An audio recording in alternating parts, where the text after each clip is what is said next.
Subscribe now and press the bell icon. Never miss an update. Hello दोस्तों, maxima education point में आपका फिर से बहुत बहुत स्वागत है। कैसे हैं आप लोग? आशा करते हैं कि आपकी पढ़ाई बहुत ही अच्छे ढंग से चल रही होगी। जैसा कि आप सभी जान रहे हो कि अगले रविवार अर्थात संडे 31 जनवरी को सीटेट का जो परीक्षा है वह बहुत ही महत्वपूर्ण परीक्षा आपके सामने लगी हुई है। और जितने भी हमारे मित्र हैं, जितने भी हमारे छात्र छात्राएं हैं, वह सभी इसकी तैयारी बहुत ही अच्छी ढंग से कर रहे हैं। इसलिए आप लोगों के लिए बहुत कम समय बचा हुआ है, लगभग 2 से 3 दिनों का समय बचा है। और इस 3 दिन के समय में आपको एक ऐसे इंपॉर्टेंट क्वेश्चंस की जरूरत है जिसको आप लोगों ने पढ़ लिया है, लेकिन रिवीजन के तौर पे एक उम्मीद के साथ कि हाँ ये क्वेश्चन आने की पूरी उम्मीद है। उसी के साथ आज हम उपस्थित हैं हिंदी के महत्वपूर्ण प्रश्नों को लेकर के। हिंदी के 10 महत्वपूर्ण प्रश्न की श्रृंखला नंबर 1 आज हम आपसे बातचीत करेंगे और विद डिस्क्रिप्शन के साथ। इसलिए आप लोग पूरी वीडियो को लास्ट तक देखें, क्योंकि एक एक क्वेश्चन से आपको 5-5 क्वेश्चन निकल करके आएंगे। 10 क्वेश्चन का मतलब है कि लगभग आपको 50 क्वेश्चन यहाँ से ज्ञात हो जाएंगे। तो जितने भी हमारे स्टूडेंट्स मित्र जो भी चैनल पे नए हैं, चैनल को सब्सक्राइब करें, शेयर करें, क्योंकि हिंदी का इससे ज्यादा डिस्क्रिप्शन वाइज जो वीडियो है वो आपको नहीं मिलने वाला। चलिए आज हम बात करेंगे, देखिए सीटेट और यूपी टेट के हिंदी विषय को लेकर के। हिंदी विषय के अंतर्गत जैसा आप जानते हो कि ग्रामर पोर्शन एक बहुत बड़ा पोर्शन होता है। आप सभी लोग पढ़ करके बहुत अच्छे से तैयार हो गए और हमारी पूरी शुभकामनाएं हैं कि आप पूरे प्रश्न कर सके। फिर भी हम कम समय में एक टॉनिक के रूप में आपको इंपॉर्टेंट क्वेश्चन देने की बात कर रहे हैं। देखिए क्वेश्चन नंबर 1, ध्यान से आप लोग इधर कंसंट्रेट हो जाइएगा। क्वेश्चन नंबर 1, ये सभी प्रश्न पूर्व परीक्षाओं में आए हुए हैं और आगे परीक्षा में भी आने की पूरी उम्मीद है। पहला क्वेश्चन, अंतस्थ व्यंजन कौन नहीं है? क्वेश्चन को ध्यान से पढ़ना है। अंतस्थ व्यंजन कौन नहीं है? या, र, ह और ला। आप लोग जल्दबाजी कर देते हैं और अंतस्थ व्यंजन कौन है जल्दी से टिक लगा के आगे बढ़ जाते हैं। हमें क्वेश्चन को ध्यान से पढ़ना है। इनमें से कौन सा अंतस्थ व्यंजन नहीं है? आप जल्दी बताइए कि इनमें से कौन सा ऐसा व्यंजन है जो अंतस्थ व्यंजन नहीं है। कुछ लोगों का जवाब आ रहा है, कुछ लोग बता रहे हैं कि इसका आंसर या होगा, कुछ लोग बता रहे हैं रा होगा। लेकिन जैसे कि आपकी तैयारी है, आप अपने एकदम मनन करके दिमाग को शांत करके पढ़िए और याद करिए कि अंतस्थ व्यंजन की संख्या 4। ध्यान दीजिए, अंतस्थ व्यंजन की जो संख्या है वह 4 होती है, जिनके नाम हैं या, र, ला और वा। तो ये चारों तो अंतस्थ हैं, इसका मतलब ये नहीं हो सकता, ये नहीं हो सकता, ये नहीं हो सकता।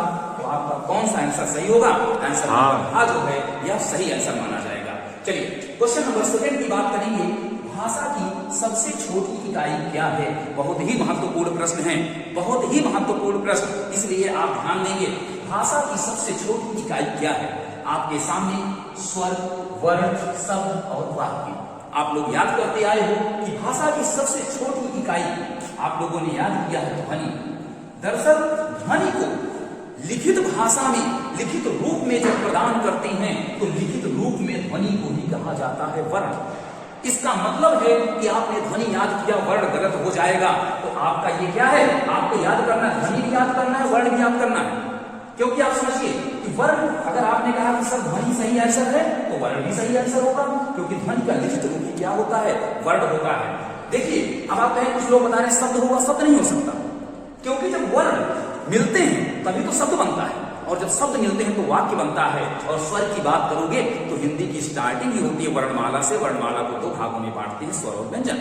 इसलिए आपका आंसर, जितने भी हमारे मित्र बी आंसर के साथ जा रहे हैं, बी आंसर को टिक लगाए हैं, वह एकदम सही आंसर है। क्वेश्चन नंबर 3 की ओर आएंगे। राजपुत्र, ध्यान दीजिए, राजपुत्र में कौन सा समास है? 4 ऑप्शन आपके सामने दिए गए हैं। अव्ययी भाव, द्विगु, तत्पुरुष और बहुब्रीहि समास।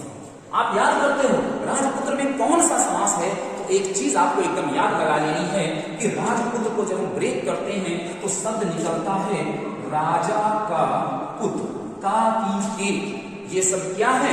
ये सब आप देखोगे तो तत्पुरुष के अंतर्गत आते हैं, कारक के अंतर्गत आते हैं। कारकों की संख्या आपने पढ़ा होगा, कर्तानि कर्म को करण से के द्वारा संप्रदान के लिए।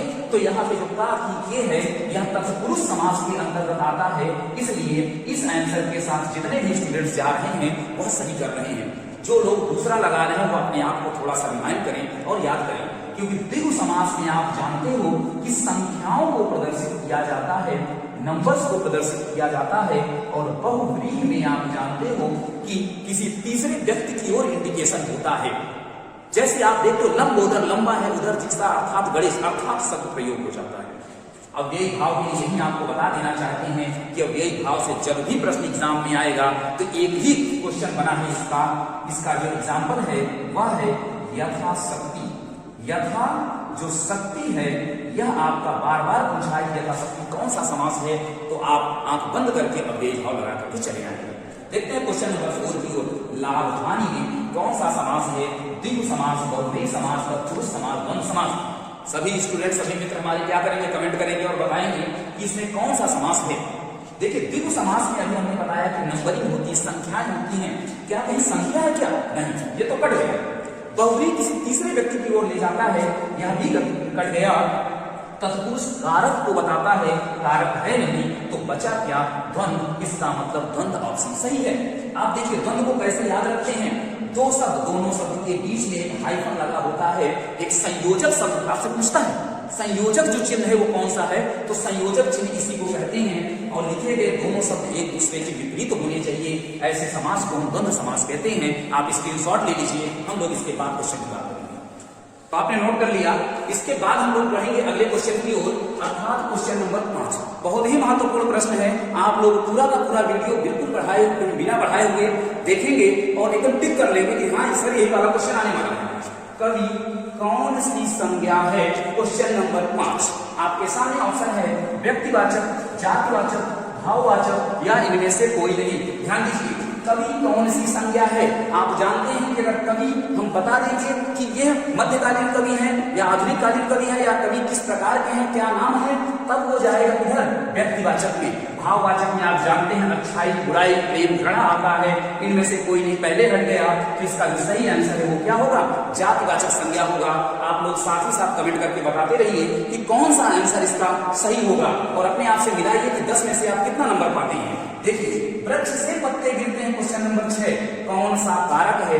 ध्यान दीजिए, यहाँ पास कर्ता कारक, कर्म कारक, करण कारक, अपादान कारक। आपने सारे कारक याद किए हैं। कर्ता ने, ध्यान दीजिए, वृक्ष से पत्ते गिरते हैं, इसका मतलब है कर्ता ने, ये नहीं हो सकता। कर्ता ने कर्म को नहीं हो सकता। करण से के द्वारा, ध्यान देना इसमें से आ रहा है ना, तो कुछ लोग इसको टिक मारेंगे, लेकिन नहीं, यह भी क्वेश्चन गलत, क्योंकि वृक्ष से पत्ते अलग हो रहे हैं और अपादान कारक में अलग होना बताया जाता है, इसलिए अपादान कारक सही आंसर होगा। चलिए अगले क्वेश्चन की ओर बढ़ते हैं। क्वेश्चन नंबर 7 कवि का स्त्रीलिंग क्या है? देखिए बहुत ही इंपॉर्टेंट क्वेश्चन है, कल यूपीपीसीएस में भी आया हुआ है। कवि का स्त्रीलिंग क्या है? कवयित्री, कवित्री, कवित्री, कवयित्री। अब बताओ, क्वेश्चन फंस गया। कौन से क्वेश्चन को आप टिक मारेंगे? इसीलिए आयोग उठा के देता है कि आप गलत करो आपका नंबर कट जाए। कवि का स्त्रीलिंग क्या है? सभी लोग कमेंट करें, बताएं कौन सा इसका सही आंसर माना जाएगा।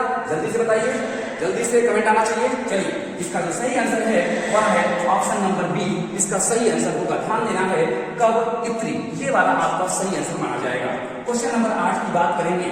आंसू, आंसू, ध्यान दीजिए, जब आप रोते हैं तो आंसू निकलते हैं। आंसू का बहुवचन क्या होगा? ऑप्शन आंसू, आंसू, आंसुए, इनमें से कोई नहीं। आप रोते हैं, आंसू निकलते हैं, तो क्या कहते हैं? बहुत सारे आंसू निकल रहे हैं। नहीं, ऐसा कभी नहीं होता है। आंसू एक ऐसा शब्द है जिसका एक वचन पढ़ो तो, बहुवचन पढ़ो तो आंसू ही होता है, इसीलिए आयोग इसी क्वेश्चन को बार बार देता है। क्लियर है ना? तो इससे आप लोग इसी क्वेश्चन के साथ, इसी आंसर के साथ आगे बढ़ेंगे और अपने आप को आते हैं कि आप कितना नंबर इसमें गेन कर रहे हैं। क्वेश्चन नंबर 9 ध्यान दीजिए, प्रथम और तृतीय चरण में 13-13 और द्वितीय और चतुर्थ चरण में 11-11 मात्राएं होती हैं। कौन सा छंद है? कौन सा छंद है? आपने छंद पढ़ा, छंद में 4 प्रकार के छंद आपने पढ़ा है, दोहा, सोरठा, चौपाई और कुंडलिया, 4 प्रकार के होते हैं, याद किया। प्रथम एवं तृतीय चरण में देखिए किस तरह चरण लिखे होते हैं, तो प्रथम और तृतीय, पहला, दूसरा, तीसरा, चौथा, प्रथम और तृतीय चरण में 13-13 और द्वितीय और चौथे चरण में जब 11-11 मात्राएं होती हैं तो ऐसे छंद को क्या कहते हैं? दोहा कहा जाता है। ध्यान दीजिए, दोहा कहा जाता है। अगर आपको याद नहीं तो दोहा में आप याद करते हो ना, क्या कौन सा ये हनुमान चालीसा पढ़ सकते हो, ठीक है ना, उसे पढ़ करके आप क्या करोगे, लगा लोगे। देखिए, दो मात्रा को हम लोग इससे लिखते हैं और एक मात्रा को इससे लिखते हैं, आप इससे मिला सकते हैं। 16 में इसका उल्टा हो जाता है, प्रथम और तृतीय में 11-11, द्वितीय और चौथी में 13-13 मात्राएं हो जाती हैं। चौपाई के अंतर्गत 16-16 मात्राएं होती हैं, तो ये भी आपका क्या है, सारे ऑप्शन गलत, सिर्फ और सिर्फ दोहा ऑप्शन सही माना जाएगा। चलिए लास्ट क्वेश्चन की ओर बढ़ने से पहले आप जितने भी लोग अभी तक चैनल में नए हैं, चैनल को सब्सक्राइब करें, शेयर करें ज्यादा से ज्यादा, क्योंकि यहाँ पास अंतिम प्रश्न, तुम यह मत करो, तुम यह मत करो, मना कर रहे हैं, तुम यह बिल्कुल मत करो, क्योंकि कौन सा वाक्य है, सरल वाक्य, संयुक्त वाक्य, निषेधात्मक, अन्य वाक्य। तुम मत करो सरल वाक्य, तुम घर जाओ सरल वाक्य है, लेकिन तुम मत करो मना किया जा रहा है। जब मना किया जाता है तो निषेध लगाया जाता है, प्रोहिबिटेड लगाया जाता है, इसका मतलब हमें मना कर दिया गया कि यह काम बिल्कुल मत करो। अगर आपको बिल्कुल क्वेश्चन समझ में आ रहा है, आपको लगता है आपने पूरा पढ़ लिया है, आपको लगता है कि क्वेश्चन बहुत ही महत्वपूर्ण है, तो आप लोग चैनल को ज्यादा से ज्यादा शेयर कर दीजिए और अपने आप को कमेंट करके बताइए कि आपने 10 क्वेश्चन में कितने नंबर गेन किए, और कमेंट करके लगातार बताते रहिए। चैनल को शेयर अपने दोस्तों को जरूर करिए। इसी के साथ हम लोग मिलेंगे आपके हिंदी के पार्ट, ये है हिंदी का पार्ट 1 और हिंदी के पार्ट 2 के साथ कल मिलेंगे। लगातार इन्हीं के साथ मिलते रहेंगे और आपको अन्य विषय भी देंगे। तब तक के लिए नमस्कार।